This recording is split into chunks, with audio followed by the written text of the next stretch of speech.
छत्रपती शिवरायांना मानाचा मुजरा करतो। भारतीय राज्यघटनेचे शिल्पकार भारतरत्न डॉक्टर बाबासाहेब आंबेडकर यांना मानवंदना अर्पित करतो। सहकार महर्षी शंकरराव कोल्हे सहकारी साखर कारखान्याच्या आणि संजीवनी ग्रुपच्या कॉम्प्रेस्ड बायोगॅस CNG आणि स्प्रे ड्रायर पोटॅश ग्रॅन्युअल प्रकल्पाच्या उद्घाटन प्रसंगी मंचावर उपस्थित असलेले भारत सरकारचे कर्तव्यदक्ष आणि कर्मठ गृहमंत्री आणि या देशाचे पहिले सहकार विभागाचे केंद्रीय मंत्री आदरणीय अमितभाई शहासाहेब, आमचे सहकारी राज्याचे लोकप्रिय उपमुख्यमंत्री एकनाथराव शिंदेजी, अजितदादा पवारजी, केंद्रीय राज्यमंत्री मुरली अण्णा मोहोळजी, आमचे सहकारी मंत्री गिरीश महाजनजी, राधाकृष्ण विखे पाटीलजी, आमदार आशुतोष काळेजी, या ठिकाणी संजीवनी ग्रुपमध्ये काम करणाऱ्या आमच्या माजी आमदार आणि आमच्या सहकारी स्नेहलताताई कोल्हे, बिपिनदादा कोल्हे, आणि ज्यांनी हा अतिशय सुंदर अशा प्रकारचा आधुनिक प्रकल्प उभा केला ते आपल्या या कारखान्याचे अध्यक्ष आणि युवा नेते विवेक भैया कोल्हे, मंचावरील सर्व मान्यवर आणि उपस्थित सर्व भगिनी आणि बंधूंनो, आजचा दिवस हा अतिशय ऐतिहासिक दिवस आहे। ऐतिहासिक याकरता क्षेत्रातला पहिला कॉम्प्रेस्ड बायोगॅस किंवा CNGचा प्रकल्प हा आज या ठिकाणी विवेक भैयांच्या पुढाकारामुळे आपल्या स्वर्गीय शंकरराव कोल्हे सहकार महर्षी या साखर कारखान्याच्या माध्यमातून आणि संजीवनी ग्रुपच्या माध्यमातून आपल्या कोपरगावमध्ये तयार होतोय।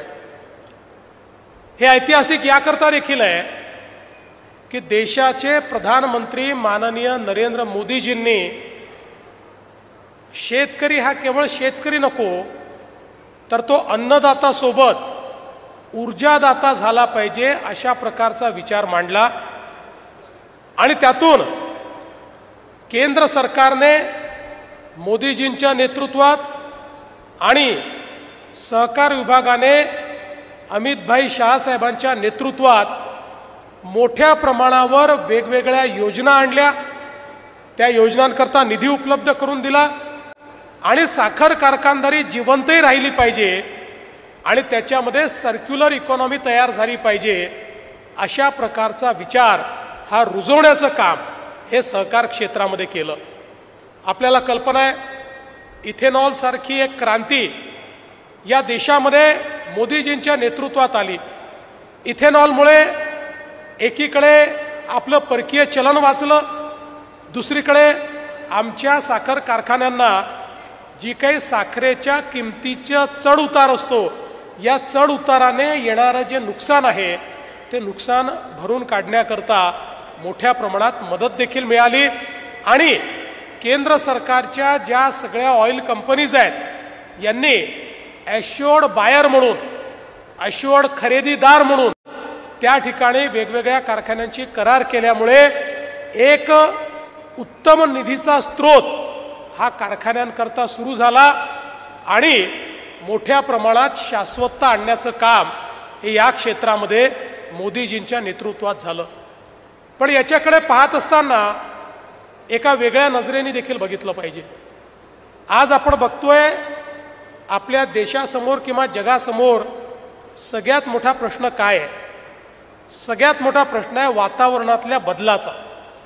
आपण गेले काही महिने अनुभवतोय आपल्या महाराष्ट्रामध्ये यंदा पावसाळा सुरू झाला मे मध्ये, आता ऑक्टोबर महिना सुरू झाला तरीही पाऊस पडतोय।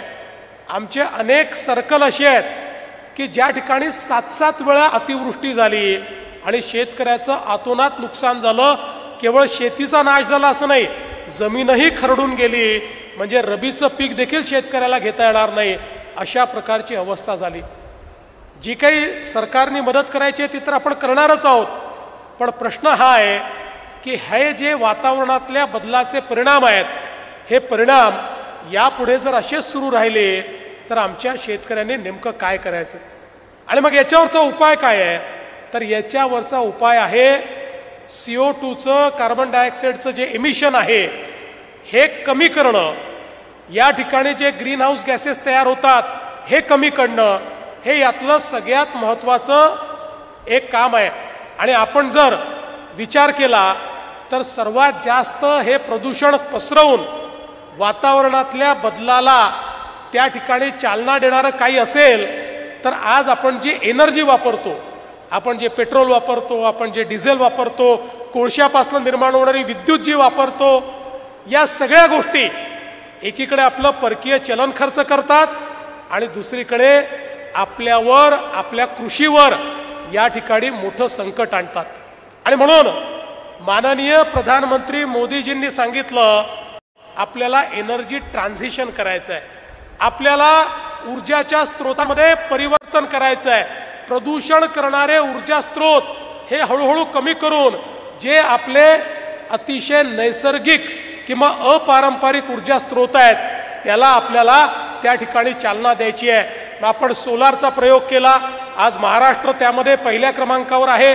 सोलारसारखे अनेक प्रकल्प आपण केले, पण त्यासोबत पेट्रोल आणि डिझेल याचं अल्टरनेटिव्ह तयार करणं हे अत्यंत महत्त्वाचं. मग त्याच्यामध्ये पहिल्यांदा पेट्रोल डिझेलमध्ये मिश्रण या ठिकाणी करण्याचा निर्णय झाला.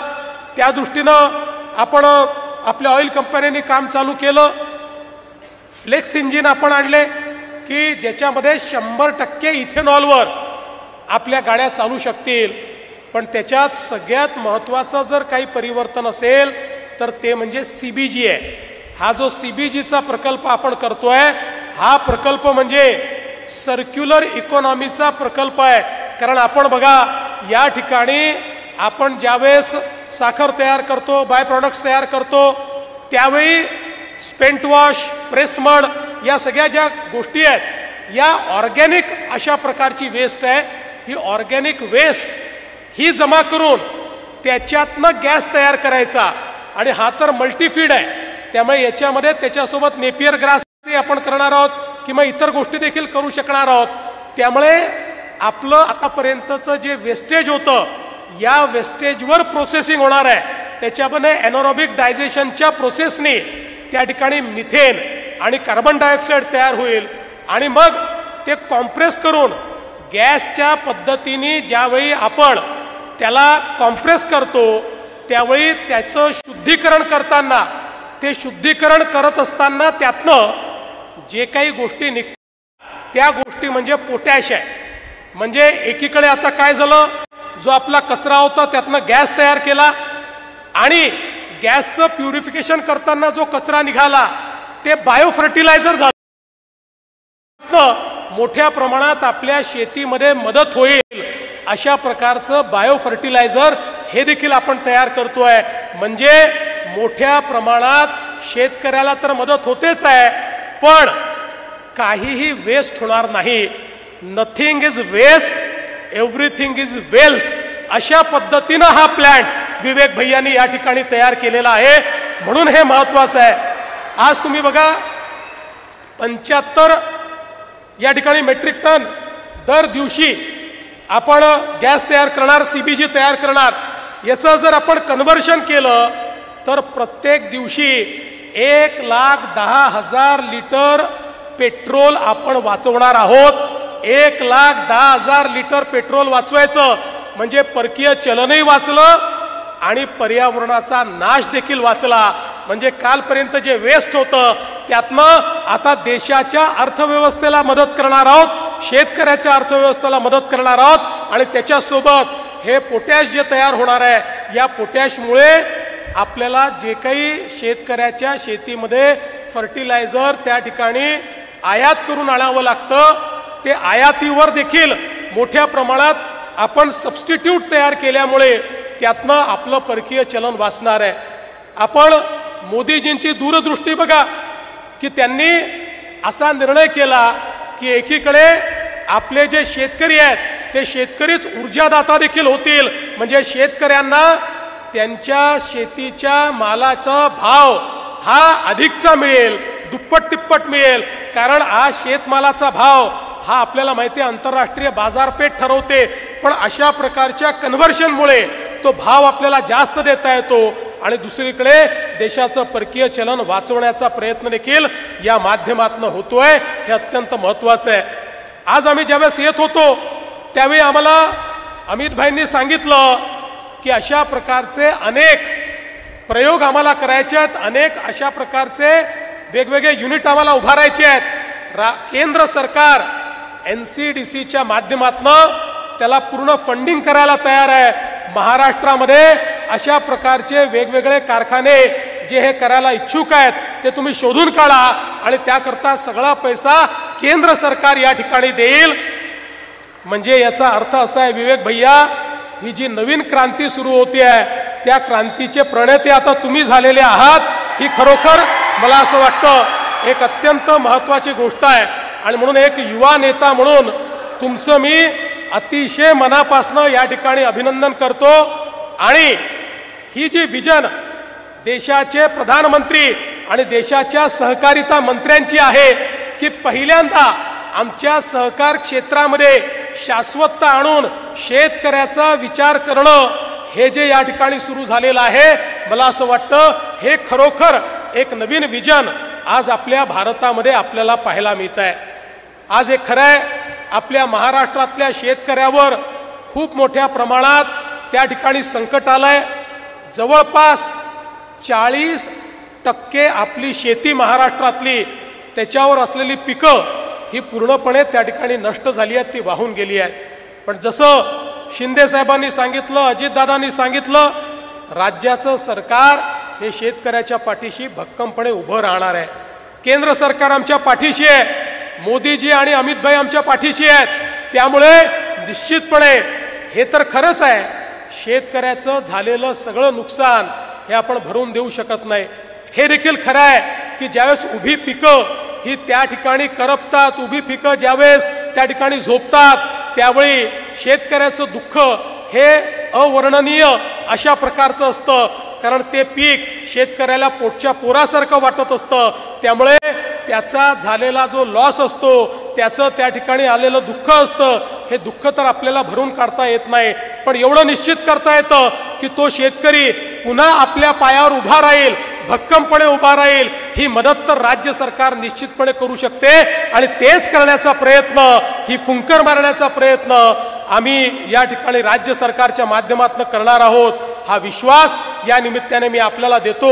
आणि मगाशी अजितदादांनी उल्लेख केला, ही गोष्ट खरी आहे की यावेळी विधानसभेच्या निवडणुकीच्या वेळी या ठिकाणी आमची महायुती होती आणि महायुतीमध्ये खरं म्हणजे या ठिकाणी आमचे काळेसाहेब हे उमेदवार होते आणि म्हणून आम्ही स्नेहलता ताईंना आणि या ठिकाणी विवेक भैयांना, बिपिन दादांना सांगितलं आता महायुती आहे, त्यामुळे तुम्ही निवडणुका लढू नका.